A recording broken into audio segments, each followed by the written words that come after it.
இந்த பீரியட் கொஞ்சம் ஃப்ரீயாக இருக்குங்கிறதுனால எதையாவது இன்வெஸ்ட் பண்ணி போய் லாக் ஆகி மாட்டிக்காதீங்க. இன்னும் 2 வருஷத்துக்கு உங்களுக்கு அஷ்டம சனியோட தாக்கம் உங்களுக்கு இருக்கும். ஸோ சனி வக்கரம் அடைகிறது இந்த மாதிரியான டயத்துலாம் உங்களுக்கு கொஞ்சம் பாசிட்டிவாக நடக்கிறதுக்கான வாய்ப்புகள் உண்டு. ஸோ இந்த ஒரு 3 மாதத்துக்காக எங்கேயாவது போய் கடனை வாங்கி அகலக்காலம் வச்சு ஏதாவது பிரச்சனைகளை மாட்டிக்காதீங்க. கொஞ்சம் இந்த ஒரு 3 மாதம் உங்களுக்கு ஒரு சாஃப்டாக ஒரு ரிலாக்ஸேஷன் பீரியடாக இருக்கும். ஸோ அதை யூட்டிலைஸ் பண்ணிக்கோங்க.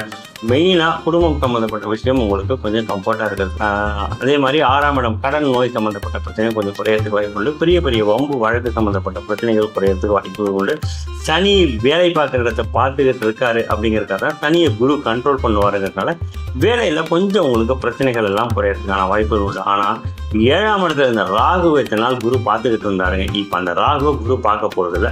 அதனால கணவன் மனைவிக்குள்ள பிரச்சனைகள் வர்றதுக்கு, வெட்டி ஆர்கியூமெண்ட் வர்றதுக்கு, பிஸ்னஸ் பார்ட்னர்ஸ் உங்களுக்கு எகெயின்ஸ்டாக மாறுறதுக்கான வாய்ப்புகள் கொஞ்சம் ஜாஸ்தி. தப்பான பிஸ்னஸ் பார்ட்னர்ஸ் உங்களுக்கு கிடைக்கிறதுக்கும் வாய்ப்புகள் உண்டு. கொஞ்சம் கேர்ஃபுல்லாக இந்த பீரியடில் கொஞ்சம் நடந்துக்கோங்க.